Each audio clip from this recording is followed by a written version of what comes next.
Just like in Kenosha, Wisconsin, the 2025 CCIW Tournament has begun as we have two teams trying to book their tickets to Bloomington, Illinois. It's the Wheaton Thunder battling the Elmhurst Blue Jays for the right to advance to the semifinals. And now I am so pleased to send it courtside to someone who has done PA announcing for more Wheaton college basketball games than anyone else.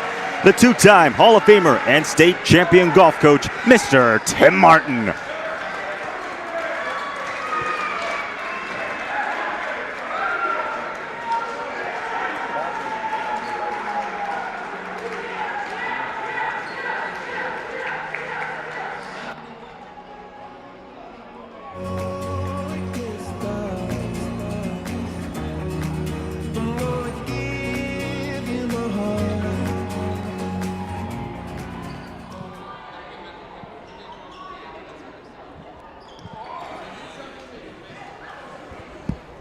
The College Conference of Illinois and Wisconsin and all its members promote good sporting behavior by student athletes, coaches, and fans.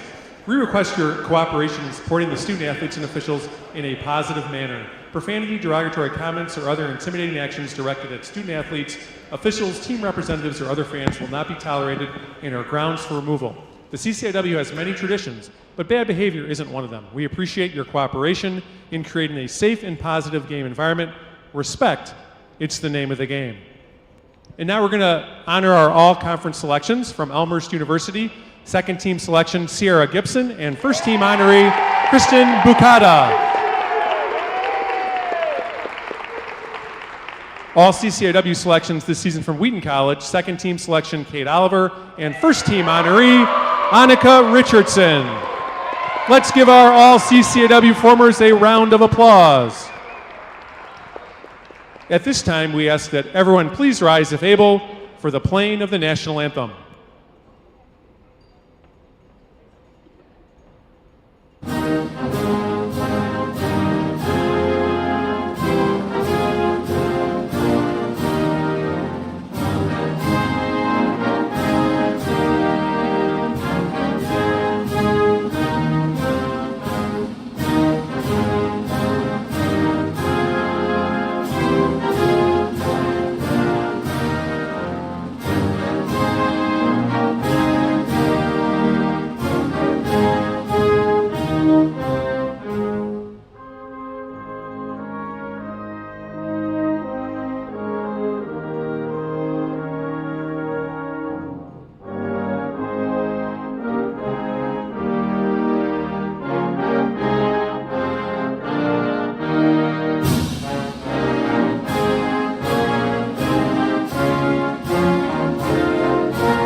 And now it's time to meet our starters. First from Elmhurst, a senior guard from Vancouver, Washington, number 1, Rowan Cusack.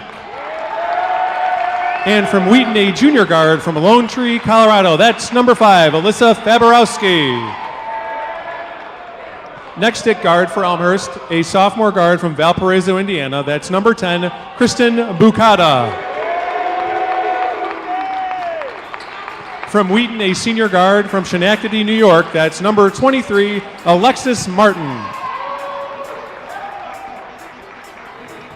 At guard for the Blue Jays, a junior from River Grove, Illinois, number 14, Sierra Gibson. Next up for the Thunder, a junior guard from Falls Church, Virginia, that's number 24, Kate Oliver. For Elmhurst, a senior guard from McChesney Park, Illinois, number 22, M.C.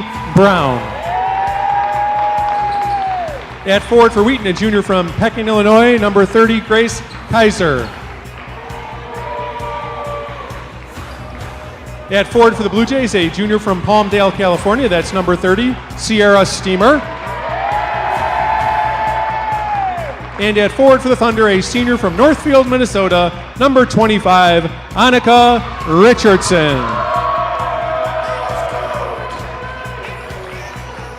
And introducing the coaches for Elmhurst University, the head coach is Cameron Tucker. He's assisted by Maya Marshall, Cameron Mitchell, and Drew Ondick. And the head coach for Wheaton is Kent Matson. He's assisted by Joanna Gutkowski and Kirsten Matson. The officials for tonight's game are Rhonda Mont, Chris Harrow, and Joe Ashaker. Aiden Kong, take it away.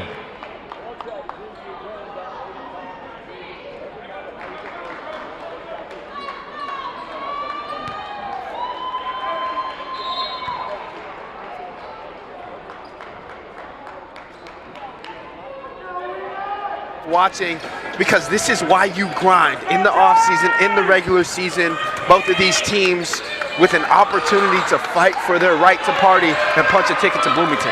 Someone said the best ability is availability. 6 teams trying to compete in the CCIW tournament. Let's roll from King Arena. Set controlled and won by the Wheaton Thunder. 14-11, 9-7 in CCIW play, the number 4 seed here in this tournament.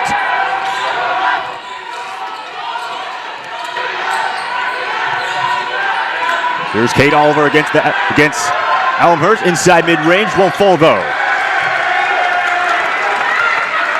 Meanwhile, the Blue Jays come into this game 16-8, 8-8 in CCIW. They are the number 5 seed. An incredible season for Coach Tucker in his first year.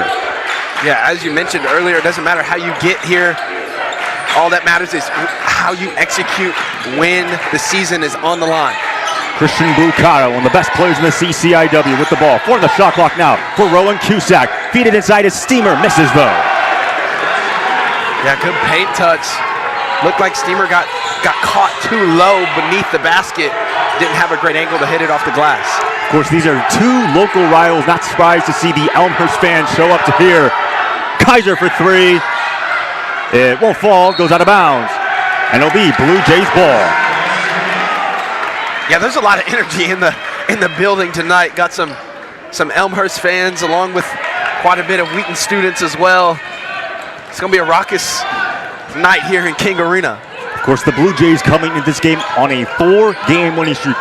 2 massive wins against Carthage and Carroll to punch their spot in the CCIW tournament. Fuller upstairs, it refuses to fall in. Oliver with the rebound.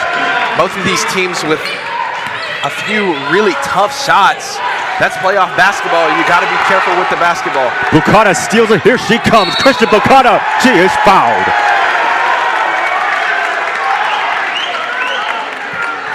Yeah, this all starts from an errant pass. From your point guard, you don't want them passing with one hand. It usually is inaccurate. It was there. Tough break going back the other way. Bucata with an aggressive mindset here early to drive to the basket. Averaging 16 points per game is Christian Bucata, 3rd in the CCIW. Of course, yesterday named first team all CCIW, the first in her career. Yeah, she's a terrific player. We got to watch her the last time Elmhurst came through here. She's going to be hard to guard. Wheaton's going to have to really sit down on her and limit her shot opportunities. First career double-double against Carroll, 19 points and a career high 12 assists on 62% true shooting. Played all 45 minutes in that overtime win. And it looks like we got a foul inside, likely going to go against MC Brown. Yeah, I believe they got the switch on the screen from Richardson for Kaiser coming up to the wing. A little bit of incidental contact. Dombrowski for 3. Cannot connect. Sierra Gibson the board. Gibson now pushing on a fast break. Sierra Gibson. Paint touch won't go. And it'll be Thunder ball. Yeah, we've seen that twice from Gibson already. We saw it from Bucata on the foul there. Wheaton, or Elmhurst rather, is really trying to get to the rim and be in attack mode to start this ball game. Martin, that's going to be a 2-pointer. Alexis Martin misses everything. Bucata grabs the board. Upstairs for Sierra Gibson, almost lost it. Gibson now, guarded by Oliver. Gibson, it got blocked right there. It's great defense, great switch from Annika Richardson to understand the play and get her hands on that shot. Dombrowski, another 3. It pounces out, Oliver the rebound. Tries yet again, bangs it home. Yeah, Wheaton up on the board finally. They've gotten some outside perimeter shots, some good open ones, just haven't been able to connect. Wheaton's going to have to do a better job of getting into the paint and getting some high percentage shots. Kay Oliver averaging 15.4 points per game. Second team all CCIW this season. First of her career, ball out of bounds, and it will stay with Elmhurst. Trying to get the entry pass up and over Annika Richardson right there. Good help from the backside. That's going to be something in guarding Steamer that they're going to have to communicate on. There's Sierra Gibson able to feed inside. Blue Jays back up 4-2. That's another separating thing in playoff basketball. Out of bounds plays and converting on those. You've got plays, you've got sets that you like when you have the ball underneath. You got to be able to capitalize. Elmhurst was able to do so there. Steamer guarding Grace Kaiser right there. Martin for three. Alexis Martin ribs out though. Rowan Cusack, the senior, pushing the pace now for Elmhurst inside. That's a miss there for Gibson. It's really good defense there. Beating Gibson to the spot and staying straight up. Bukata almost had a steal right there for the Blue Jays. Wheaton still has possession. Yeah, Faborowski trying to get the ball up. But Bukata, we talk about her offensive ability, but she's been in the right position at the right time, anticipating passes, as you saw in that last replay. Got to be disciplined with the basketball here if you're Wheaton. This is playoff basketball. Don't have the luxury of turning it over. Faborowski leaves her shot short. Blue Jays coming into this game averaging about 72 points per game. Third best scoring offense in the CCIW. Thunder with the third best scoring defense, giving up an average of about 61 points per game. Yeah, this side of the floor is going to be something that is so important and could possibly be the deciding factor here tonight. Cusack 10 to shoot. Rowan Cusack. It rolls out though. Yeah, really nice move. Again, Elmhurst attacking. Just couldn't get the turnaround to go. There is Grace Kaiser, just drains the triple for the Thunder. Yeah, we said it the last time we were on the broadcast. When Wheaton is able to hit from the three-point line, they are extremely dangerous. Grace Kaiser has been one of the hotter shooters on this team as of late. She's done a great job, and she does another great job there. 8 points, 3 rebounds, and assists against the Cardinals on Saturday night. Bukata twirling upstairs again, and another finish by MC Brown. Yeah, MC Brown in the right place at the right time. Bukata not forcing the issue, understanding that she didn't have a great shot. Kicks it to her teammate for the easy deuce. 13 points, 3 rebounds on 96% true shooting for Brown against the Pioneers. Richardson picked up by Brown, fires for 3. Can't connect, and Bukata has it.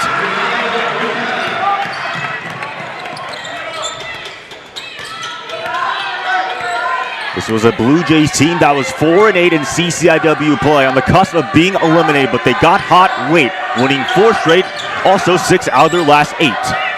Yeah, that's incredible. Rowan Cusack for 3. Cusack does not get the friendly roll as it touched the top of the shot clock, so the shot's not going to count. As we got an early timeout, 6-5, 4:35 left to go. Let's start first with the Elmhurst Blue Jays. As we said, 16-8, 8-8 in CCIW play. They're being led by first-year head coach, Coach Tucker. You look at his background, he has truly been everywhere. Played his college ball at Ball State, but he's been at Wyoming, the University of Edinburgh, all the way in Scotland, but also Southeast Missouri State, DePaul, Houston Baptist, UW Milwaukee, Warner, of course, Ball State replacing Coach Pruitt. He has his Blue Jays team on a really nice start. Yeah, he absolutely does, and there's been a clear mindset for Elmhurst to attack the rim. They're 2 for 9 right now from the field, but they haven't shot a 3 yet. Wheaton has, actually half of their shots that they've put up have been from beyond the arc. So Coach Tucker definitely having his team in the right mindset going into the start of this game. Great pace from both sides. But shot selection is going to be something that we really are going to have to look at throughout the entirety of this game. Of course, for the Blue Jays, they attempt the second fewest threes entering tonight, about 17 per game. But meanwhile, the Thunder, they average about 21 three-point attempts per game. That's good enough to be third. Also a point to note, the Blue Jays, 26 bench points per game. First in the CCIW, 32nd in all of Division III. Meanwhile, for the Thunder, 13 bench points per game, last in conference play. Yeah, outside of Lindsay Novak, Elmhurst's three-point shooter They don't like to take too many shots. We've got a lot of really good drivers, some big centers down low. Oliver's shot is contested, and now here come the Blue Jays and Gibson. Sierra Gibson, coast to coast, and she draws the foul.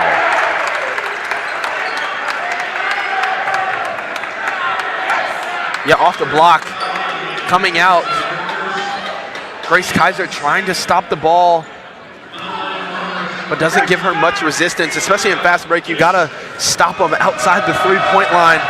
No resistance there at all, and the help was late, extra contact on the hands.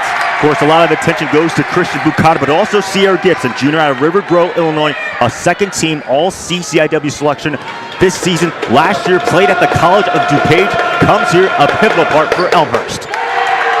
Yeah, she's a pivotal part. Obviously, she's gotten a lot of offensive opportunities so far here in this game in comparison to her teammates, but she's a really good player. We're going to see a lot more of her tonight. Averaging 12.5 points per game, had 20 points against Carroll. Babarowski finds her range, knocks it down. And that's more her speed right there. She can obviously knock down the three-point ball, but she is so comfortable in the mid-range. Babarowski coming off the screen, miscommunication from Elmhurst, and knocks it down. 5 points, 4 rebounds, 2 assists against the Cardinals on Saturday.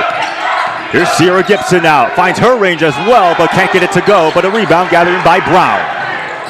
It's Steamer, still has the ball. Crowd wants to travel, they're not going to call it. Steamer bangs it home. A lot of contact. Elmhurst fans probably screaming right now, or initially after the catch. They're satisfied with the two after. That was uncontested. Of course, Steamer also the leading rebounder on this team, 7.8, tied for 4th in conference play. Ball's going to stay with the Thunder on this end of the floor.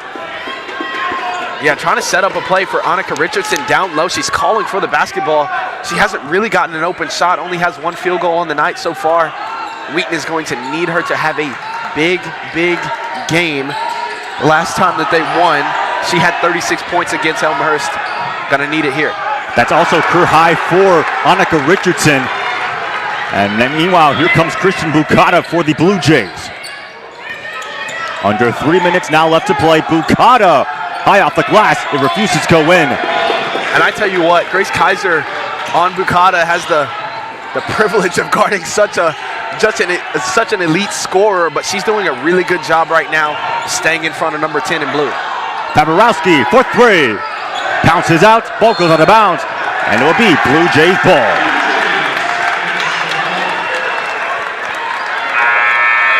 Yeah, another wide open opportunity for Babarowski.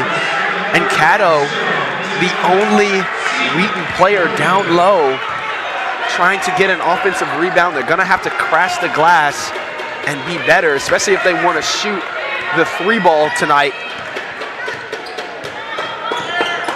Lindsay Novak, senior out of Romeoville, Illinois, just checked in for Sierra Steamer. Blue Jays going with more of a small ball lineup. Here is Novak for 3. It won't go. That's the look that you want right there if you're a Blue Jay fan. Novak checking into the game, coming off the bench. There's another turnover there. I believe they were trying to go for Grace Kaiser. MC Brownstead steals it. Second turnover for the Thunder. Blue Jays have not turned it over in this ball game yet. Wheaton had 18 turnovers against North Central. Yeah, turnovers have been an issue, and the last time the crowd is letting Lindsay Novak have it. She airballed that 3. Absolutely, and on December 7th, when these two teams played and Elmhurst was able to win 57 or 58 to 73, Elmhurst had 30 points off of turnovers, and 24 of those came in the second half. Wheaton's got to take care of the basketball if they want to win today, and Elmhurst's focus is going to be cranking the heat up and turning them over. Thunder with 26 turnovers in that game total. Oliver for 3, too strong. And it looks like Cusack has the board. Another early shot in the shot clock coming off the screen. That's who you want taking shots, but you can get a better one if you work it around the horn, set screens, and cut. 1:15 left to play. Sierra Gibson leading scorer. She has 4. Bucata has 2. She has the ball. Guarded by Cato. Bucata shot upstairs. Oliver rebound. Clearly there's been a defensive emphasis on shutting Bucata down. Done a really good job there. We saw Kaiser on her earlier. That time, Lily Cato working defensively to force a tough shot. Richardson in the low post. Annika Richardson knifing. It won't go.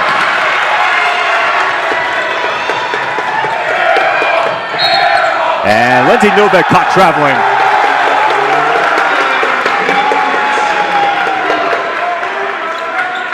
It's a bit of a judgment call, depending on what side of the gym you're on. But that's what you have to do with a three-point shooter like Novak. Kate Oliver doing a really good job recognizing it and selling out with her hands high to make Novak kind of second guess the initial shot opportunity and constituted the travel as Maya Lewis checks in.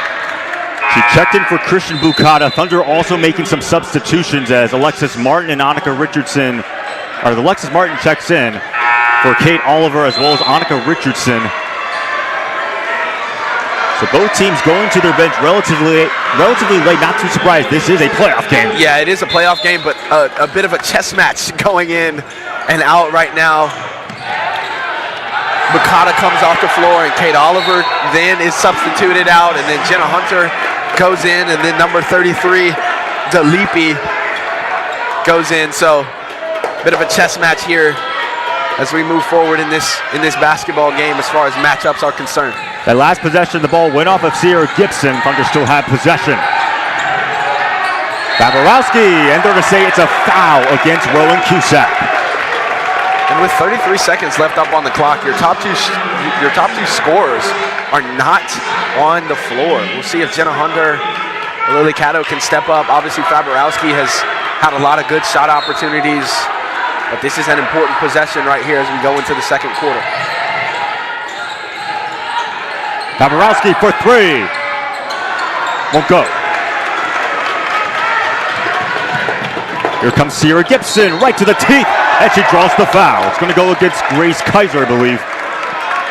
Yeah, Kaiser's in disbelief. So is the Wheaton bench.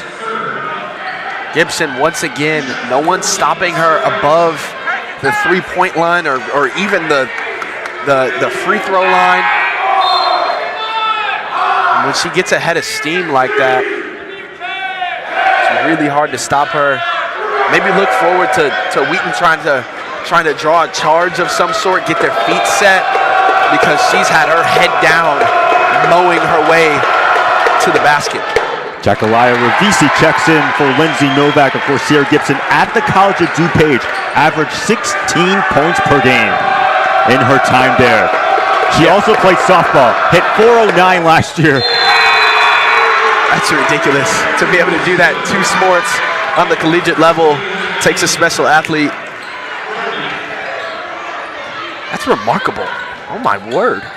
And honestly, for a lot of these women, really 2-3 sport athletes in high school really can do it all. Thunder can hold for the last possession. Elmer showing an aggressive press. Baborowski picked up by Ravisi. One up here, 5 seconds. Caddo for three. Bump goes the dynamite. That is a huge shot. My goodness. Late in the shot clock, it looked like Wheaton was kind of stifled a little bit. Baborowski making a great pass to get it back out to the shooter at the top of the key. You see right there, Caddo's ready for that shot. Knows she's got to get something up. If Baborowski can't, she drains that thing. Great shot to step up there and keep this to a 2-point game here as we enter the second. We talked a little bit about Coach Tucker of the Blue Jays. Let's now turn our attention to Coach Matson. He's been in this familiar territory before, entering his 15th season with the Thunder, 279 wins to 110 losses.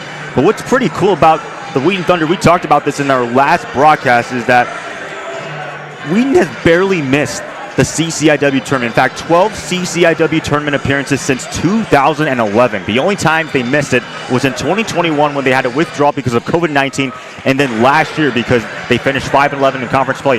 Other than that, the Wheaton Thunder, a rather consistent program here in this conference. Yeah, absolutely. And over the past 2 years, you know, some younger guys that I know that have only been here, you know, as freshmen or sophomores, you know, have some ill will to talk about, you know, our basketball program sometimes, but consistently over recent history, both the men's and the women's have been exceptional. They've managed to find their way back here once again after battling through a lot of adversity. This is a resilient group wearing white tonight.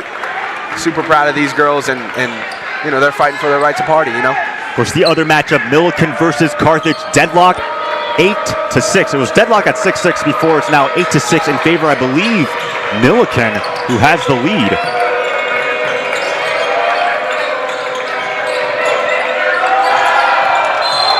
And they're going to get a foul on Kate Oliver right there. She has Sierra Gibson, who had the ball. And I believe that's going to be 2 on her.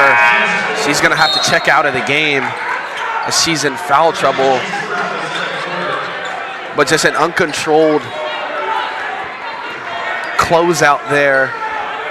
Couldn't control her body and chop her feet before she got to the shooter. What a nice feed by Cusack, and the finish right there by MC Brown. And that's exactly why Cusack is on the floor, coming up the screen, finding the open man or lady in this case. And they will get Sierra Gibson on the foul for Lily Cato. A little bit of token pressure. Grace Kaiser bringing the ball up, trying to get the ball out of her hands. She can bring it up, but definitely want to guard like Faborowski or Cato to bring the ball up. Got away with one there. Of course, the Blue Jays were in the CCIW tournament. Last year, they lost to Millikan in the quarterfinals. In fact, they have lost 9 consecutive games in the CCIW tournament. Trying not to happen tonight with the steal from Sierra Gibson. Gibson all the way, fell down, and it looks like a turnover. It's going to be Thunder ball. Yeah, tough drive from Richardson, and Cusack making another really good defensive play. As most of the Wheaton players, 3 of them actually at the top of the court, there's nowhere for her to go with the basketball. Another steal right there by Gibson. A Blue Jays team that had 18 turnovers against Carroll.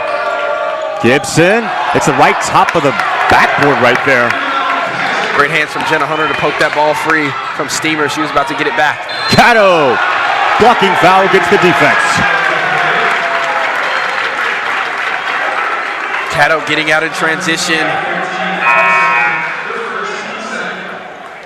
Looked like Sierra Gibson was still moving just a little bit, trying to slide in front of Cato before getting her feet set. Wasn't set for very long. But this is Wheaton's first free throw attempts. Elmhurst has been to the line 6 times already. They're 6 for 6. So free throws, hopefully trying to even this game out a little bit. Lily Cato, 56% from the free throw line this season, averaging about 6.2 points per game. The sophomore out of California goes 1 out of 2 from the free throw line. It's now a 3-point lead for the Blue Jays. One thing Wheaton definitely needs to do on the defensive end to help them out is just talk better and communicate better through the screens. We've seen open ladies all over the court tonight. They've got to be able to switch or hedge or get through screens a lot better so that they can defend this team better. Christian Bucata was picked up by Grace Kaiser. Now they switch. Lures. Steamer in the low post here. A Steamer. Last minute pass, and they draw the foul. MC Brown will likely go to the line. Yeah, MC Brown, once again, being in the right place at the right time. A late cut there. Steamer working on Jenna Hunter. Didn't have anywhere to go with it. Great defense from number 32 in white. But Annika Richardson just gets caught napping as MC Brown flashed to the middle of the paint right there and was late and drew the foul. Of course, a big reason why Elmhurst has had their most successful season in nearly 10 years has been the contribution of key seniors. MC Brown, one of them, Lindsay Novak, and Rowan Cusack making big plays. Brown knocks down the second free throw. Blue Jays up by 5, 8:09 left to go. I mean, this is a team that started 6-0. That's why they've had their best start in nearly 10 years. It's also the first time they've had a winning record since the 2016-17 season when they went 19-7. Before that, they had 6 consecutive losing seasons. Yeah, clearly a team that's turning things around. Coach Tucker coming in as his first year and paying dividends right now. Lily Caddo upstairs, too much sauce. Cusack fights for the board. Are they going to call it a jump ball? They will. Jump ball. Great hustle play there from Faborowski. I really like the shot here from Caddo. Maybe a little bit of contact there from Lures as Caddo was in the air, but Faborowski having a nose for the basketball. Hunter gets Steamer, draws the foul, and Jenna Hunter will head to the free throw line. Yeah, the Blue Jay faithful not pleased with that one.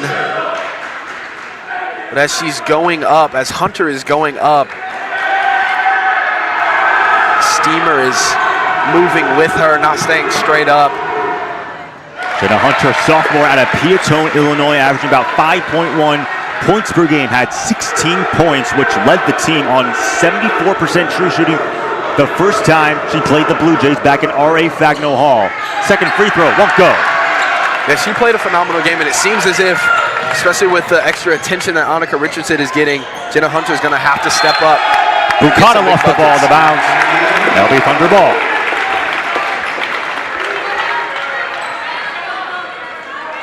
Great hands from Grace Kaiser. You see she gets her hand in there to kind of disrupt the fluidity of that move, but then gets her hands away so that she's not called for the foul as Bukata is going past her with her momentum. Another really good defensive play there from Grace Kaiser.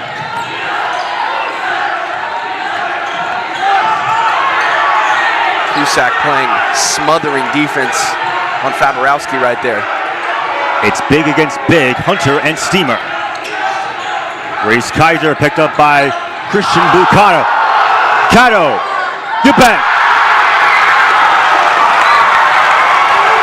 Get that girl a map. My goodness. And then to hit the shot afterwards, packed out gym. It's a huge shot from Caddo.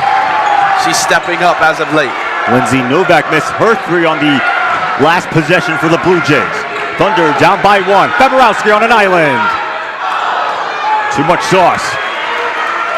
Faborowski has gotten lost in contact so much.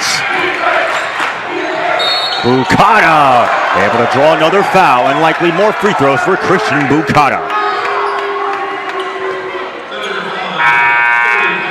Get another transition play. Kaiser trying to stay in front. That's a really good move. Working to her left hand. Getting Kaiser to open her hips a little bit and then spinning back to her right. It's a tough move to guard. And also for Christian Bukata, back-to-back CCIW Student Athlete of the Week awards. And in her last 4 games, she's averaging 18 points, 6 rebounds, 5 assists on 57% true shooting. Yeah, they're just playing at an extremely high level right now. And that's what you want. You know, you can go through the regular season and have as many bad games as you possibly want and be dissatisfied with that. But all that matters is you get hot right before the postseason and you work your way in. Cusack guarding Faborowski. They get the switch. Misses everything. No foul. The ball goes out of bounds, and it will be Blue Jays ball. Yeah, Delipi on the closeout. Faborowski on the floor there. Referee had every single angle of it. She saw it. No call. Playoff basketball. Of course, Delipi, huge minutes against Carroll. You had a lot of players fouling out for the Blue Jays, and Sierra Gibson as well as Rowan Cusack. Can't also forget Jacqueline Ravisi, who had a crucial offensive rebound in overtime to keep the possession alive for the Blue Jays and force free throws. Lures, mid-range J, ribs out. Alexis Martin, the rebound, trying to get across that press. Petra Trumbach just checked in for the Thunder.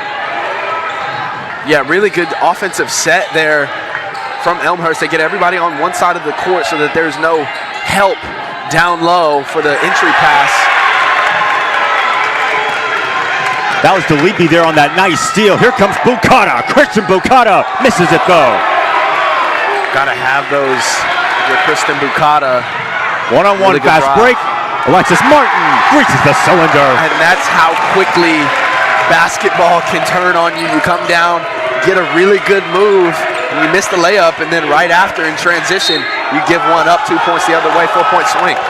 Lures was fouled there on that last possession as we are tied at 17 apiece here. Let's go back to the replay. Yeah, Lewis refusing the screen. No baseline help. Petra Trumbach is the closest one, but she's got to guard Bukata, so she's hesitant to meet Lewis outside of the lane down here on the left side. And Lewis is able to control her body and get a shot up, draw some contact. Thunder right now 6-1 run in nearly 3 minutes of play, with 5:13 left to go before halftime, as Lewis, the sophomore out of Florida, to the free throw line. She misses both. Bukata fights for the rebound, though. Elmhurst still with possession on this end. Great hustle there. Unfortunate tip for the Thunder, and then Bukata getting on the floor. Natalie Hardy for three, off the mark. Hunter tries to fight for the rebound, out of bounds. It will stay with the Blue Jays. And Dalipi is hyped up right now, working on Jenna Hunter. She got her hands on both of those last two shot rebounds. And Elmhurst is going to have another chance to score after we come out of this timeout. Of course, coming into this game, Wheaton, they lead the all-time series 78-17. Wheaton's won 13 out of the last 15 matchups. But knowing this is CCIW basketball, anything can happen. Absolutely anything can happen. This is one of the toughest conferences in the entire country. And it's always something exciting. It doesn't matter if you're at the top of the conference, at the bottom, or in the middle of the pack. It's going to be an exciting game. If we've had that so far, two teams going back and forth, some physicality in there, as you just see on the replay. This is everything that it's been cracked up to be. Of course, what's also pretty cool to know, or I guess it's not cool if you're a 3 or 4, 5 or 6 seed, is that only the number 1 seed and the 2 seed has won the CCIW Women's Basketball Tournament. But what's also pretty crucial to note is that the number 4 seed in the CCIW Tournament is 1-22. Meanwhile, the number 5 seed, they're 5-6. That being said, when the tournament expanded to 16, so 4-6, the 5 seed has always beaten the 4 seed. It's crazy. It's crazy how history will repeat itself. Obviously, over the years, we've had some really, really good teams all over the conference, respectively, especially with Milliken and with Iwu and with Carroll over the years. And Bukata drew the foul right there, and we'll head back to the free throw line. They're going to likely call against Petra Trumbach. Yeah, Trumbach coming in for Grace Kaiser. That's what number 22 in white is on the floor to do, play defense. But Wheaton's got to take some more pride in stopping these dribble drives. Elmhurst has been able to do whatever they want, drive with whichever hand that they want to get to the cup and get to the free throw line. They've shot more free throws than anything, and that's been something that Elmhurst is definitely attacking, and they're doing a great job of it. But if you're Wheaton, you gotta kind of pull yourself up by your bootstraps, sink your teeth into it, and play better defense. And another, almost a steal there by Rovisi. She has it. Ensuing possession, can't finish though for Hardy. Hardy was expecting some contact there, but no contest. And as she was moving to her right to try to draw the contact, she just gets too far up underneath the rim and can't get the ball past the rim. Paparowski can't get it to go. Of course, last year the number 4 seed North Central lost to Augustana, who was the 5. And yet another foul as Rowan Cusack diving to the floor.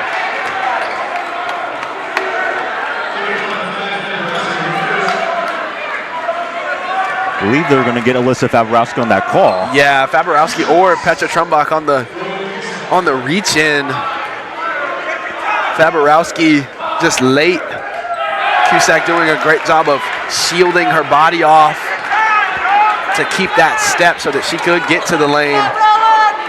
But again, Wheaton's got to step up on the defensive end. Free throw is a bit of an issue for the Blue Jays. They're now 11 of 15 from the free throw line on the season.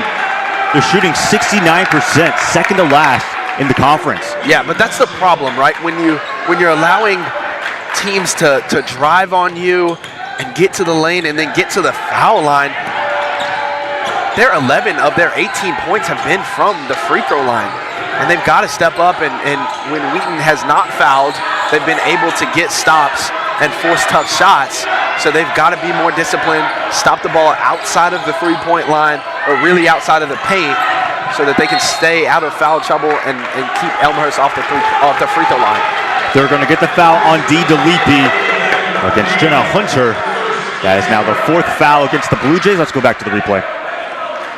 Jenna Hunter driving the baseline. Definitely some bodily contact from DeLippe, trying to beat Hunter to the spot. There's Alexis Martin for the Thunder.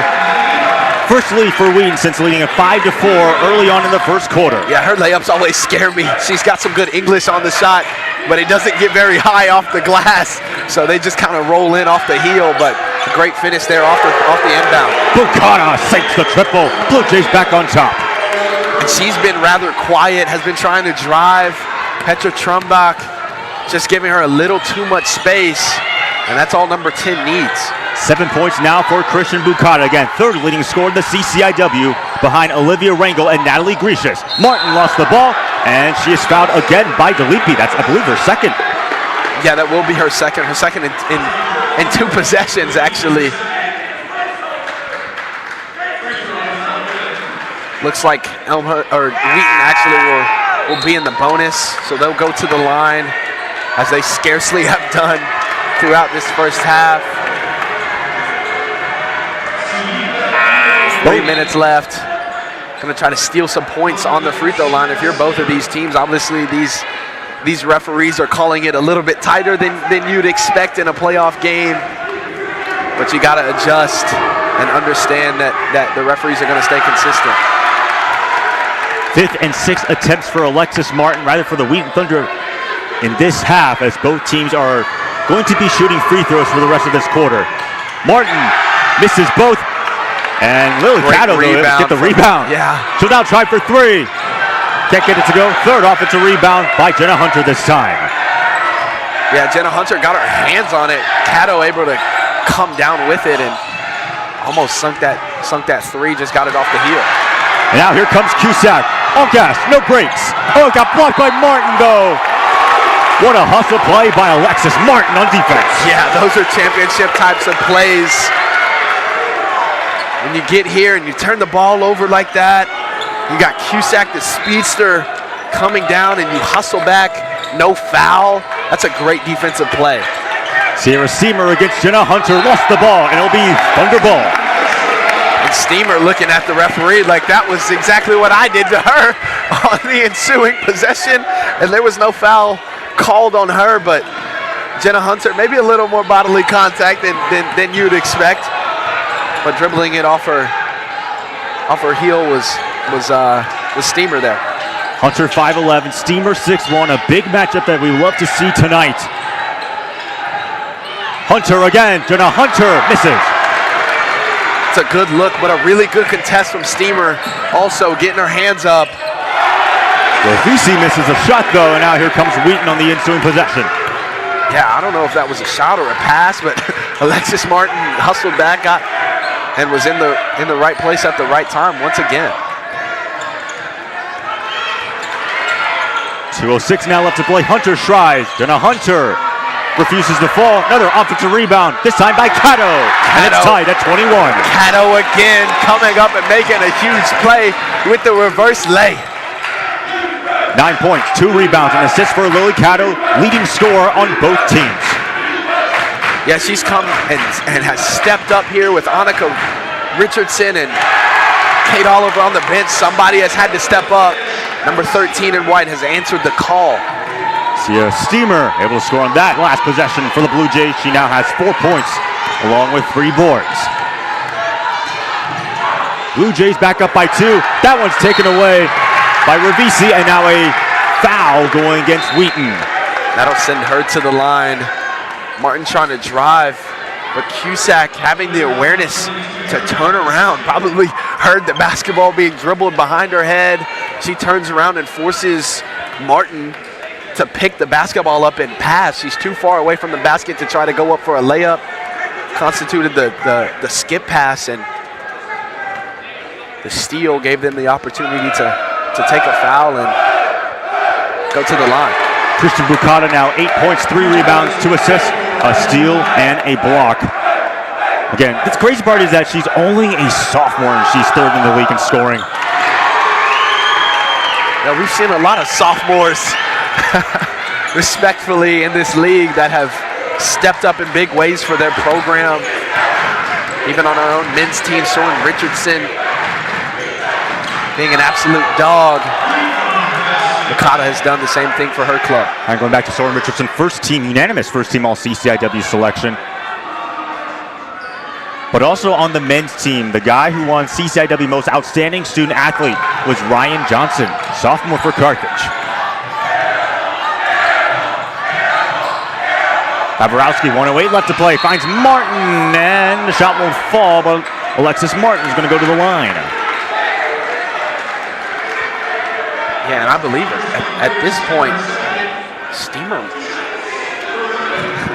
just coming over late and a lot of bodily contact. She keeps her hands straight up, but the body bump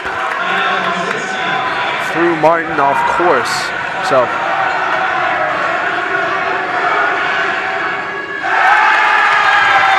Thunder are now 2 of 7 from the free throw line. Also, what's interesting to know is that kind of going into this game, you think, oh, it's going to be Kate Oliver, Annika Richardson. In fact, they're top 10 in scoring, but it's Lily Cattle leading the way. She has 9 points. yeah, absolutely. And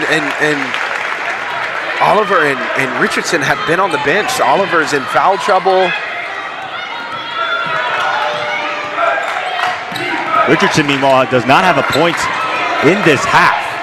Bukata, meanwhile, has 9 points herself, so getting it done for the Blue Jays. Ely with the ball, lost it, and they're going to say it is Wheaton ball. Yeah, the Wheaton faithful wanted to travel there. Ely trying to get to the rim, lost her footing, loses the ball out of bounds.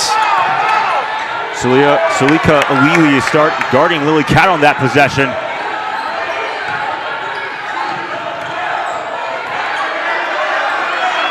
.34 seconds now left to play. Blue Jays lead by 3. Martin, 10 to shoot. Now Trumbach picked up by Bukata. Screen by Martin. 4 to shoot. Lily Cattle puts it up. Too much sauce. And the rebound gathered in by Revisi. Blue Jays can hold for the last shot. It's really tough without your top 2 scorers. Couldn't really get any traction there on that offensive possession for Wheaton. Bukata, 5 to shoot, puts it up. Christian Bukata off the glass. What a play! 28 to 22. Christian Bukata is a magician. Speechless. I thought she was dead to rights. Jenna Hunter playing decent defense, and was ready to get the hand up and extend on the closeout.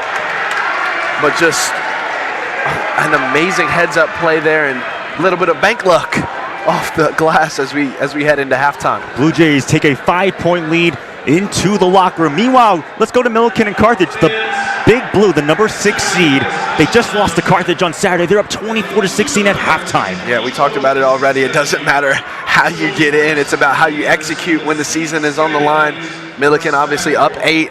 They've got a whole nother half to play against that dangerous Carthage team, but to be able to hold them to 16 points and then also to score a little bit more than they do, obviously Milliken doing something right now. Milliken, Carthage, Wheaton, Elmhurst fighting for their spot in Bloomington. We'll bring you the start of the second half after these messages and a word from the Wheaton Thunder Sports Network.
I would say be bold. There's a lot of people here on campus who want to enter into a relationship with you. So many programs and things to get involved with, but get involved and be bold in that. And also just be unashamed of who you are. There is no perfect Wheaton student. Rather, we're just a bunch of broken, sinful people who are just in pursuit of a perfect God. Orientation committee, and then also, of course, transfer orientation committee if you're a transfer. These are people who have been praying for you and are making so many invitations to enter into a relationship with you in that first month being at campus. So I would just say respond to those invitations, and that goes for OC members as well as the faculty and staff that surround them. I'd say the biggest challenge was how lonely it was. When you first step onto campus, you don't have all the friends that you're gonna have. And so it took time to just learn how to make friends again. One of the best pieces of advice I had was to introduce myself to my professors as a transfer. And I was surprised just by how many emails I had from professors just making themselves known. So this is a campus where you're so known and loved.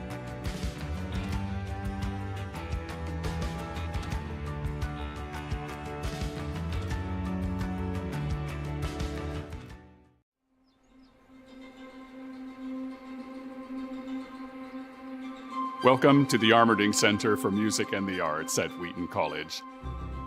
This beautiful new facility located in the center of our campus is a testament to artistic potential of every person, each one with imagination, creativity, and artistic impulse in the image of God. Home to the Wheaton College Conservatory of Music and Community School of the Arts, this space is not just a building. It's a virtual symphony of possibilities. Designed with acoustical excellence in every room, the Armerding Center is a haven for music study and performance. The Armerding Center hosts vibrant performance spaces, including the recital and concert halls, where the music comes to life again and again. These spaces host performance, worship, and study at Wheaton, in which every note, every melody resonates with a higher purpose, creating immersive experiences which transcend the sounds themselves. These venues, together with the Grand Edmund Chapel, provide opportunities to experience the sacred truths of music and the God who initiated music in the first place. Step into this thriving hub of creativity and community. Every week, the Armerding Center pulsates with energy, offering a kaleidoscope of events, faculty and student recitals, ensemble concerts, visiting artists' performances, and masterclasses. But amidst the excitement, there is deep focus. Our state-of-the-art practice rooms, classrooms, and performance spaces are not just physical structures, but evidence of the college's commitment to acoustic engineering and aesthetic beauty. Over 40 practice rooms, a choral rehearsal room, and numerous classrooms underscore our dedication to the arts and the artists. Our students and faculty now revel in spaces with proper climate control, sound isolation, and ample storage. No longer scattered across 6 different buildings, the Conservatory of Music has found its unified home, a building named in honor of the esteemed Hudson T. Armerding, class of '41, former president of Wheaton College. We are delighted to share with you the Armerding Center. This space supports, encourages, and creates new pathways for artistic engagement. The building is much more than bricks and mortar. It is a symbol of the college's enduring commitment to excellence and the thriving creative community that calls it home. We are eager to share this magnificent building with you, our students, faculty, and our community for generations to come. The Armerding Center for Music and the Arts provides endless artistic possibilities for the enduring power of music to inspire, uplift, and unite us all.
think one of the fun things about deciding where to go to college is that all of your peers are in kind of the same place. Remember, other people have done this, other people have gone before me and will come after me and are going through it with me now. It's not as isolating as it may feel. I didn't really know what I was looking for at first. It started with me just scrolling through website after website of colleges. I knew I wanted something that was medium-sized. I knew that I wanted a strong natural sciences department. I knew that I wanted to be challenged academically inside the classroom, but I also didn't want life to stop in the classroom. I'm grateful that I was able to visit as many schools as I did. A large part of my decision to attend Wheaton was influenced by my campus visit. What instantly stood out to me was that everyone on campus was smiling. I felt welcomed, I felt appreciated, seen, and wanted. And so the application process itself was really joy-filled. The decision process was quite a different story. I got the decisions and acceptances and rejections back, and rejections stung. I became very stressed. I started to question, do I want to keep going to school? Do I want to go far? Do I want to come closer to home? And that's where I really started to ask, okay, what are the options remaining before me? And Wheaton was again at the top. I started to work with Ellen, my admissions counselor. I just worked with her really closely and had several hour-long phone calls just talking through what does a Wheaton education look like, what is the value of a Wheaton education, and got to have personal conversations and interactions. So even during a time that was really stressful, I felt valued and seen as a whole person rather than just a GPA and test scores.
Welcome back to the start of the second half here in the CCIW Tournament quarterfinals between the Elmhurst Blue Jays and the Wheaton Thunder. And what a game, what a first half we have had. Blue Jays up by 5. Plenty of highlights to break down between these two teams. I mean, it really is a great game. Let's first start off with this first play by the Thunder. Yeah, Faborowski has been open quite a bit, but a really great bright spot that we saw throughout the entirety of the first half was Wheaton trying to get their hands dirty, getting their hands on offensive rebounds. Saw it from Jenna Hunter, saw it from Cato late in the first half there.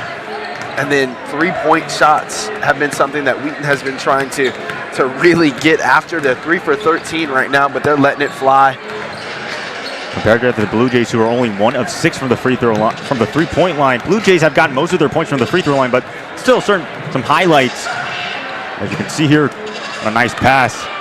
Sierra Gibson able to finish. Yeah, for sure, and that's something that they really pride themselves on, getting points in the paint. only 1 for 6 from three-point right now. They're really trying to prioritize getting buckets down low. But it's really been the Christian Bukata show. 11 points, 3 rebounds, 2 assists for her. Also a nice pass right there. From Cusack. Yeah, Cusack's been doing an exceptional job of really facilitating, but also something that we need to highlight is Lily Caddo. She has been playing terrific here in this half.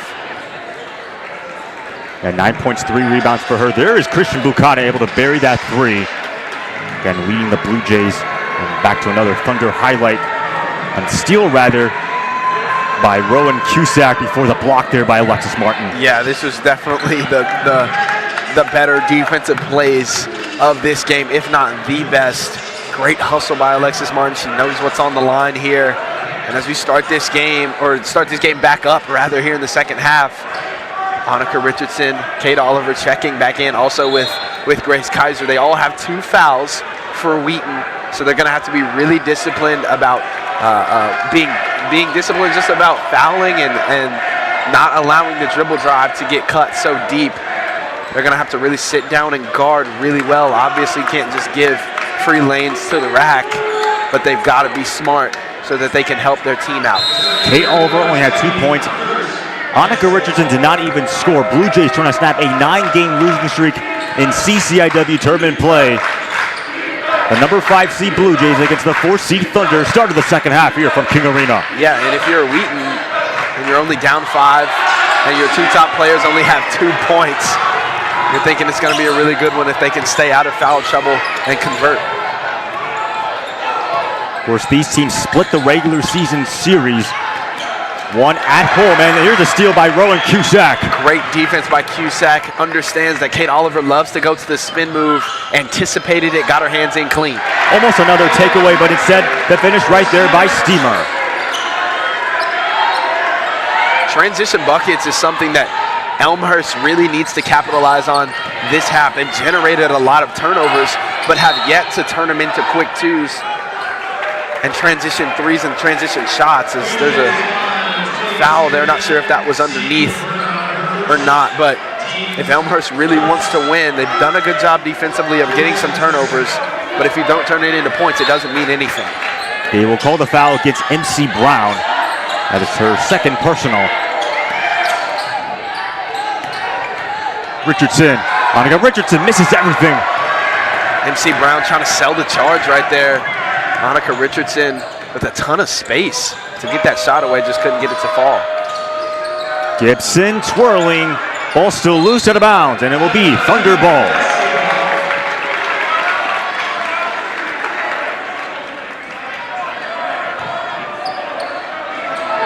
Lily Caddo sticking her nose down in there, trying to help out rebound the bigger, taller Steamer. She just alters the chance to go up for the rebound just enough to where she tips it out of bounds. Oliver able to draw the foul right there, but instead they're going to call an offensive foul against the Thunder. Yeah, Bukata in good position. I thought she sold it with a bit of theatrics there. Actually, that's a really good defensive play. Got her feet set, was there. Kate Oliver trying to initiate contact and get to the free throw line. That time it goes the other way. Hand behind the head. Meanwhile, a turnover on the ensuing possession. Steamer caught traveling. Steamer in disbelief on that call. Trying to get back to her left hand, but not great footage, if you will. Veronica Richardson coming in this game with 1,186 points. 11th all-time in Wheaton Thunder history. Still looking for her first field goal. Will she get it here? She will. She will, and that's all that she needs. She's been hunting for the shot, has been calling for it when she was in the game early on in the first half. She gets that one to fall, and look out Elmhurst. She is now 7 points away from getting to 10th all-time in Wheaton scoring history. Here's MC Brown, can't get the floater to go. Steamer the rebound. Steamer can't finish either. Yeah, Steamer with a really good offensive rebound rather. Oliver from the top of the key. Too much sauce. Rebound by Brown. It's a good shot. Definitely want Kate Oliver shooting it. just love for that one to go in. You don't get a lot of chances like that in transition, pulling up, no contest in your face. Got to find a way. Elmhurst operating out the horns look. Steamer misses though. And Elmhurst has been doing that all game. They've been setting the screen and having Bukata in the opposite corner so that the help can't be there. What a block right there by Sierra Gibson. Lead the fast break. Almost dribbles it off her foot before being taken away by Kaiser. Great hands by Grace Kaiser there. Looked like Elmhurst was bound for a bucket, but they don't even get a shot opportunity. Oliver slices down the baseline. Oh, blocked right there by Gibson, but they're going to call the foul against Sierra Gibson. Sierra Gibson absolutely livid, shouting, "What?" at the referee. She gets over in time. Bit of a judgment call from this side of the court, but great awareness there to step over. Just maybe a little too much contact on the hand, something like that.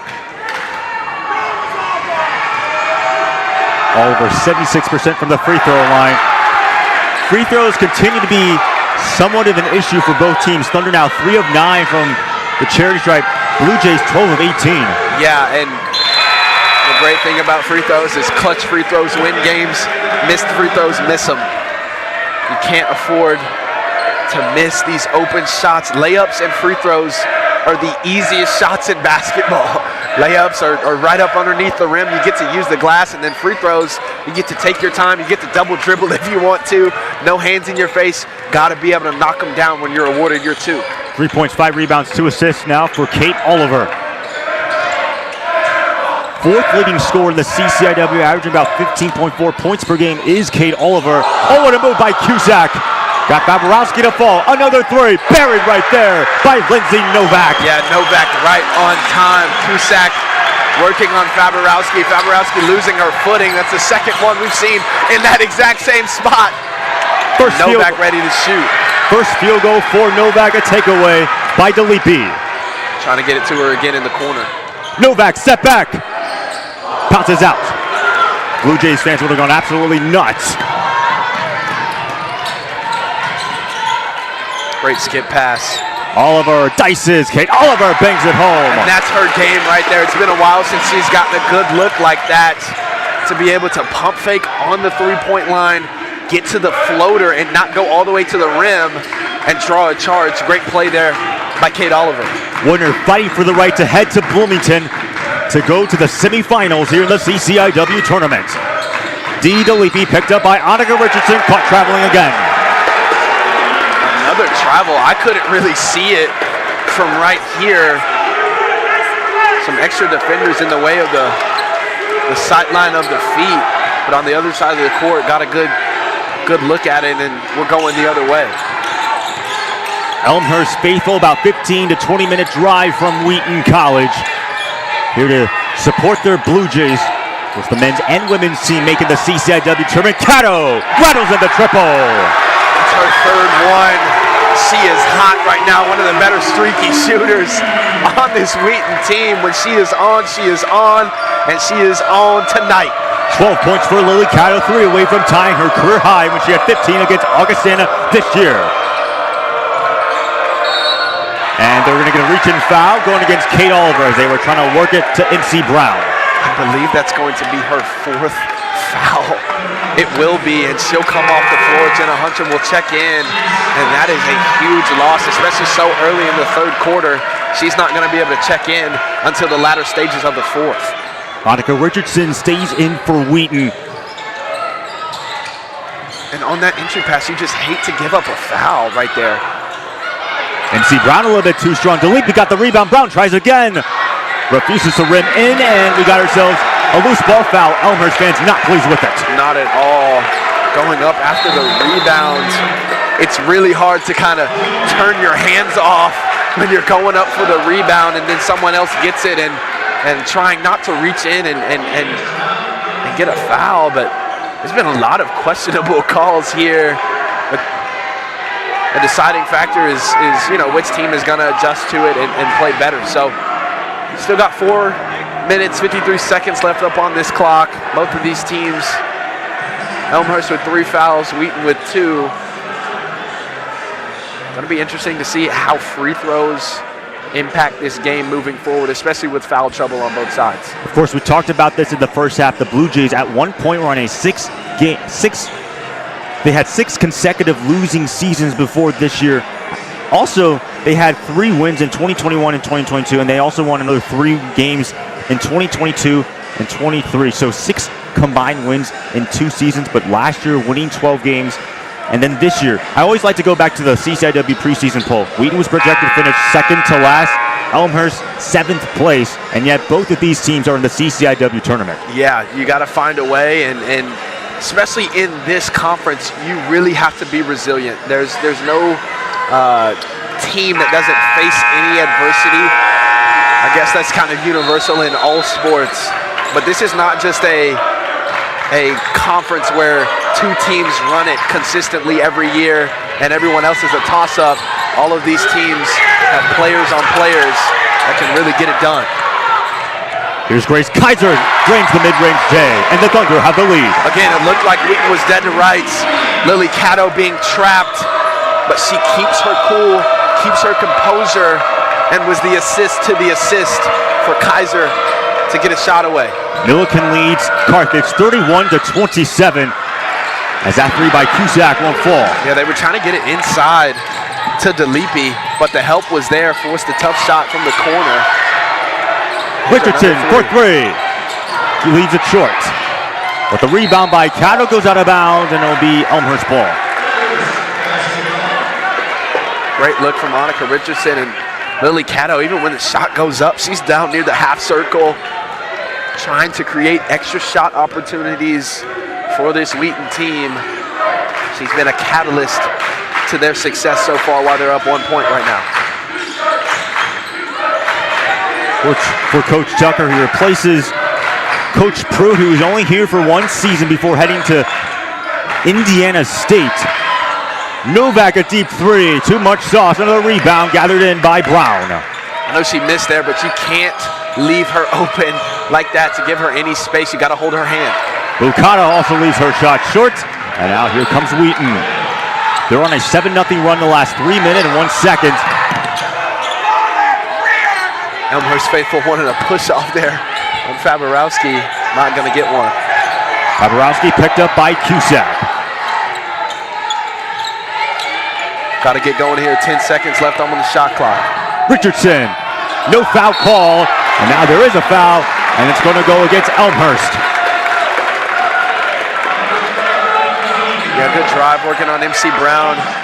Bukata actually in really good position, got a good block on the first attempt, but Richardson staying with it. And then I believe it was MC Brown was called on the foul there.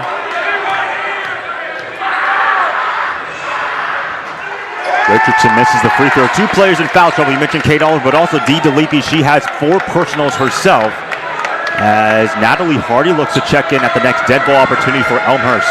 Yeah, looks like Steamer will check in as well. 1 out of 2 from the free throw line, 34-32. To the Thunder and the Blue Jays. Look for Elmhurst to get back to what they do best, getting it inside. Steamer's going to come high and set the screen. They're going to work out of the horns look and let Cusack work.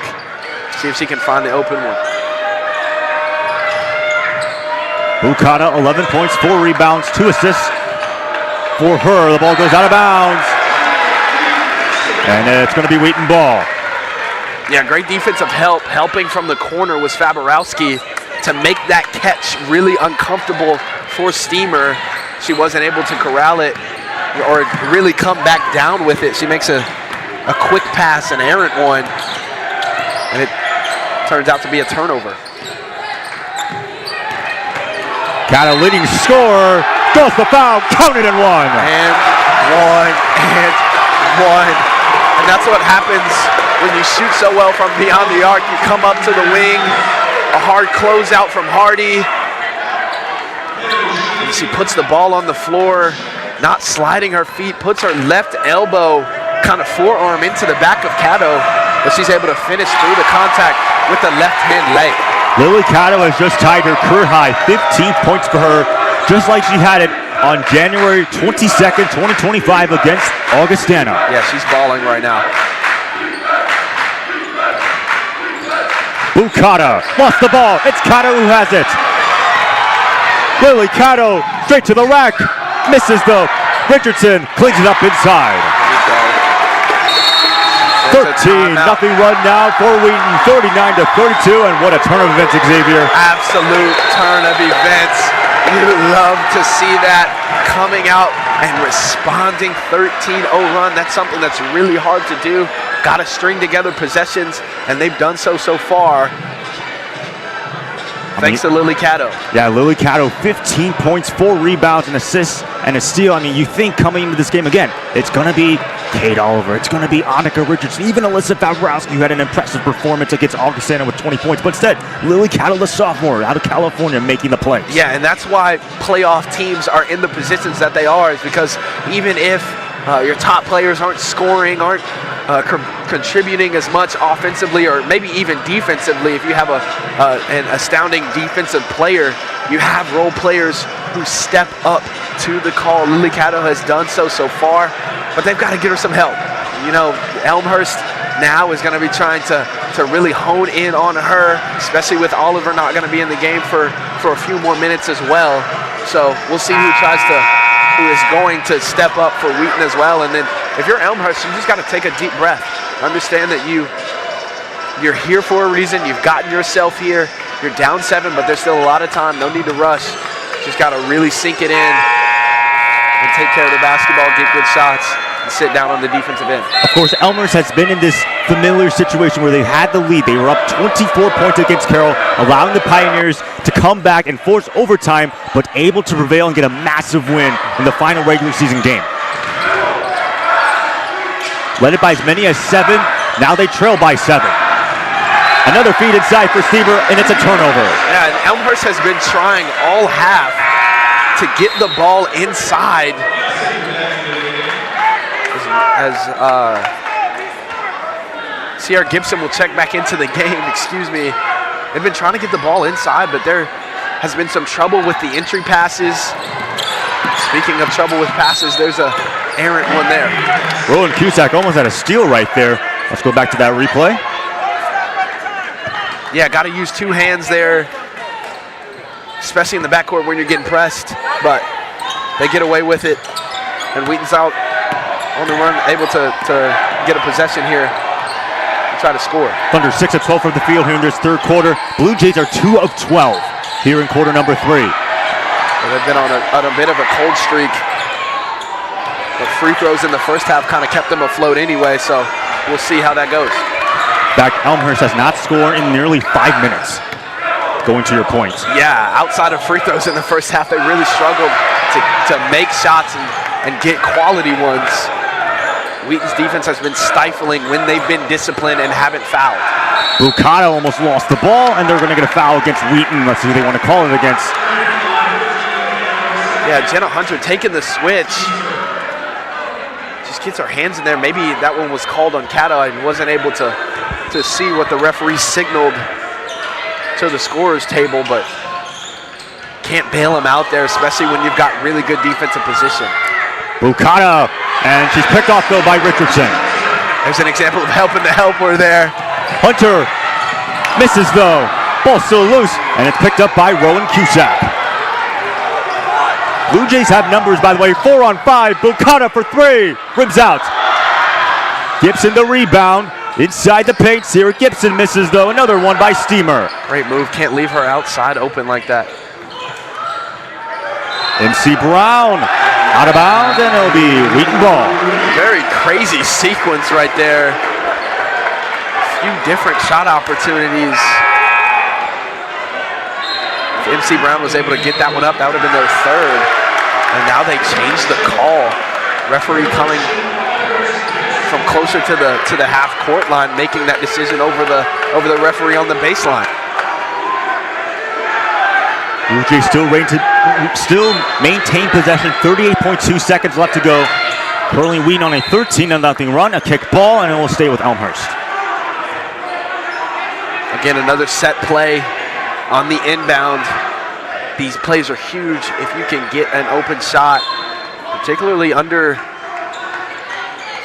the rim or an open three. Gibson against Martin. Sierra Gibson, she draws the foul.